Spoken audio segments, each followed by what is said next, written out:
पिछले वीडियो में हमने बात की कि प्लांट के अंदर दो तरह की मूवमेंट्स होती हैं, growth independent movements and growth dependent movements. Growth independent movements के बारे में हम डिस्कस कर चुके हैं। नेक्स्ट है ग्रोथ डिपेंडेंट मूवमेंट्स। तो ग्रोथ डिपेंडेंट मूवमेंट्स वो मूवमेंट्स होती हैं जो प्लांट की ग्रोथ पे डिपेंड करती है, यानी जब प्लांट में ग्रोथ होने लगती है तभी मूवमेंट होती है। इसके दो एग्जाम्पल्स भी मैंने आपको बताए कि सीड का जर्मिनेशन, यानी सीड जब जर्मिनेट करता है और सीडलिंग्स जब ग्रो करके सोयल से बाहर आती है तो वो एक ग्रोथ डिपेंडेंट मूवमेंट का एग्जांपल है। दूसरा एग्जांपल है climbing up of P plant on another plant. P plant के जो टेंड्रिल्स होते हैं वो किसी दूसरे प्लांट के टच में जब आते हैं तो वो ग्रोथ शो करते हैं। इस तरीके से पी प्लांट दूसरे प्लांट के ऊपर राइज करता है। तो ये दो एग्जांपल्स हो गए ग्रोथ डिपेंडेंट मूवमेंट्स के। अब ग्रोथ डिपेंडेंट मूवमेंट्स भी दो तरह की होती हैं। पहली है ट्रॉपिक मूवमेंट, दूसरी है नास्टिक मूवमेंट। ये किस बेसिस पे हमने डिवाइड किया है? डायरेक्शन के बेसिस पे डिवाइड किया है कि ग्रोथ किस डायरेक्शन में हो रही है, यानी ग्रोथ किसी पर्टिकुलर डायरेक्शन में हो रही है या डायरेक्शन लेस है। यानी ग्रोथ डिपेंडेंट मूवमेंट्स दो टाइप की हैं, डायरेक्शनल मूवमेंट और नॉन डायरेक्शनल मूवमेंट। वो मूवमेंट्स जो किसी पर्टिकुलर डायरेक्शन में होंगी उनको हम कहेंगे डायरेक्शनल ग्रोथ डिपेंडेंट मूवमेंट्स, या इन्हीं को हम कहेंगे ट्रॉपिक मूवमेंट्स, या इन्हीं को हम कहेंगे कर्वेचर मूवमेंट्स। जबकि वो मूवमेंट्स जो किसी पर्टिकुलर डायरेक्शन में ना होके रैंडम हो रही हैं उनको कहेंगे growth dependent non directional movements. इन्हीं को हम नास्टिक मूवमेंट्स भी बोलते हैं। तो अभी मैं आपको तीन चार डिफरेंसेस बताऊंगी डायरेक्शनल और नॉन डायरेक्शनल मूवमेंट्स में, यानी ट्रॉपिक और नास्टिक मूवमेंट के कुछ डिफरेंसेस मैं यहाँ डिस्कस करने जा रही हूँ।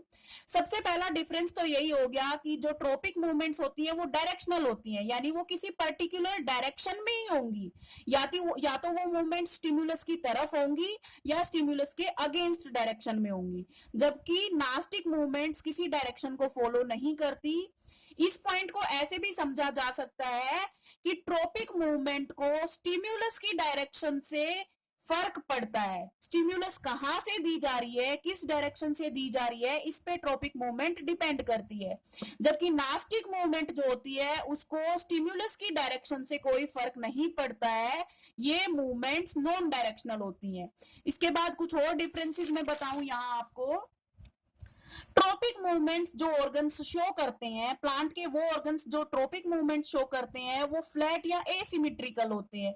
जबकि नास्टिक मूवमेंट शो करने वाले जो ऑर्गन्स होते हैं वो जनरली सिमेट्रिकल होते हैं। तो पहला पॉइंट जो था और ये जो दूसरा पॉइंट है, इन दोनों को मैं अब कंबाइन करके बोल रही हूं, मेरी बात को थोड़ा ध्यान से सुनिए। ट्रॉपिक मूवमेंट्स डायरेक्शनल मूवमेंट्स होती हैं, स्टिम्युलस की डायरेक्शन पे तो डिपेंड करती है लेकिन ऑर्गन के स्ट्रक्चर पे डिपेंड नहीं करती। Tropic movements depend on the direction of stimulus but do not depend on the structure of organs, while nastic movements they do not depend on the direction of stimulus but they depend on the structure of organ।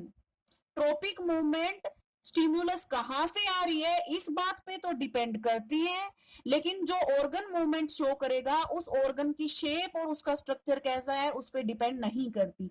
Nastic movements को इस बात से कोई फर्क नहीं पड़ता कि stimulus कहां से आ रही है, लेकिन जो ऑर्गन्स नास्टिक मूवमेंट शो करते हैं उन ऑर्गन्स का स्ट्रक्चर कैसा है इसके ऊपर नास्टिक मूवमेंट्स डिपेंड करती हैं।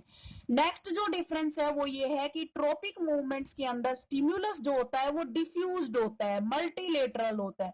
जबकि नास्टिक मूवमेंट्स के अंदर स्टिम्युलस केवल यूनिलेटरल होता है।